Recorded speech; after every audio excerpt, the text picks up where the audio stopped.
Yo, what's up guys, my name's Hacky and we're going to be ranking all of the best money making properties in GTA Online using the tier maker website. We have tier S, tier A, tier B, tier C, and tier D. Tier S being the best, tier D being the worst, and we have all the different kinds of properties you can make money with down here. I can already hear the keyboard warriors going down there and getting ready, so you're more than welcome to disagree, and if you do, go down below in the comment section and let me know what you would change. Beginning with the original heist that you can start through the high-end apartments. These original heists are obviously extremely nostalgic and some of the best times I've had in GTA 5. I personally really like the Prison Break heist and the Pacific Standard. The Humane Labs raid is also a really cool one, so the missions themselves are really cool, but in terms of money making, it's not great. Depending on which one you do, you're probably going to be making on average about a couple $100,000, which for a heist nowadays is not great. I'll put this one in tier C. Now moving on to the arcade, the home of the Diamond Casino heist, one of the best heists in the game and a lot of people's favorite. On top of the amazing Diamond Casino heist, which is the second best paying heist in the entire game, it also has a passive income side through the little safe. It isn't the greatest passive income, but it's still there and I do like to go and collect it every now and then. I'm gonna put the arcade in tier A. I really like the Arena Workshop as a property. I mean, upgrading certain vehicles and just the whole theme of the place is super cool, but in terms of money making, which is what we're focusing on, it's not the best. The Arena War races are pretty fun to grind every now and then, especially when they're on bonus, but overall, they're not the best money making method. The bunker has several ways of making money. One of them is with the ammunition deliveries. You can get an easy 50k every single in-game day. One of my favorite quick money methods. Along with that, of course, you have the buying and selling cargo. The big question is it better than the arcade? I'm gonna say no. I'm gonna put it just under the arcade. Now, I'm gonna group all of the motorcycle club businesses in one. Personally, I don't like them for money making. I never really use the motorcycle club as a money making business. That goes for cash, that goes for coke. There's also document forgery. There's also the special green farm, that's what we'll call it. CEO cargo crates is one of the better ways of making money in GTA Online, especially when they go on bonus. What a lot of people like to do is fill up their warehouses to the max, and then once they go on double money, which they do every couple of months roughly, maybe close to just once a year, then they can go crazy and sell them for millions and millions of dollars. When they're on double money, they're easily one of the best money makers in the entire game. Again, I'm not sure if it's better than the arcade, but because they go on double money every now and then, they do make you much more than an arcade would. Then again, you can do the Diamond Casino heist way more often and actually get a good payout, so I'm gonna put the arcade on top. The facility home to the Doomsday heist, which are some of the coolest heists in the game, but honestly, they're pretty long to do each one of them. Great way of making money, but honestly, it's not something that I would personally do over and over again. Because of the time consumption doing each of the heists, I'm gonna put it in tier B. Me personally, when it comes to heists, I would much rather do the Diamond Casino one than the Doomsday. The Hangar is another business I don't mess with too often. In recent years, it actually got a bonus, so you actually make more than you once used to with this business, and I don't think it's as good of a money method as the others. It still does deserve to be at the top of tier C. With the Kosatka, obviously, you have the Cayo Perico heist, which is the heist that I've completed so many times at this point, and so many people have grinded this heist over and over and over again. It's really not time consuming whatsoever, and it's a really cool heist anyway, so veteran players can ongoingly do this heist solo and make about $1 million, if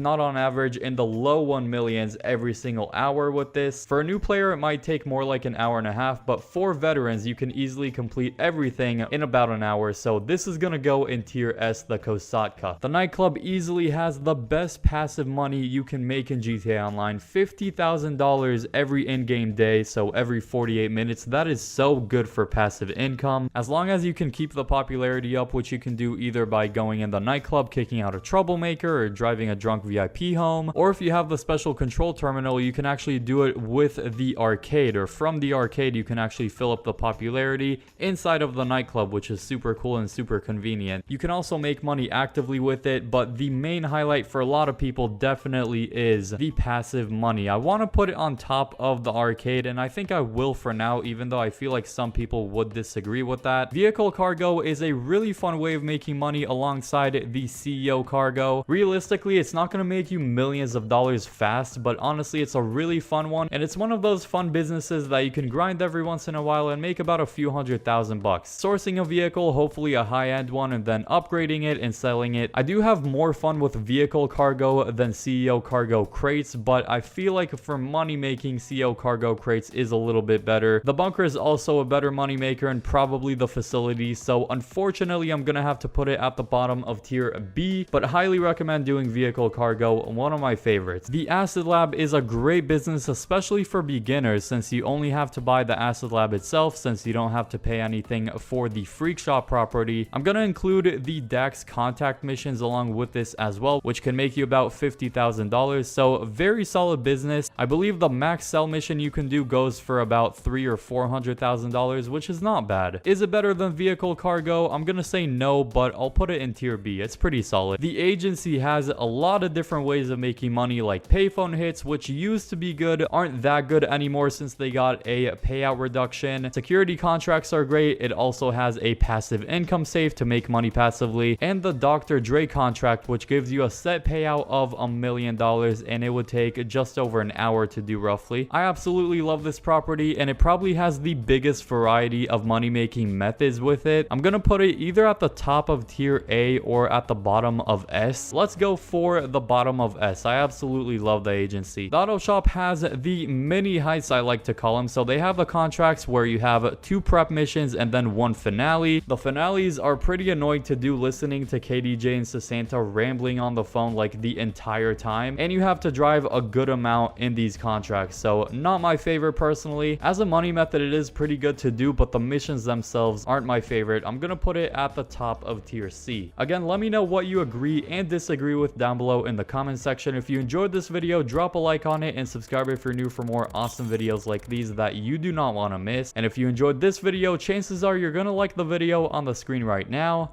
I hope you all enjoy that video, and peace.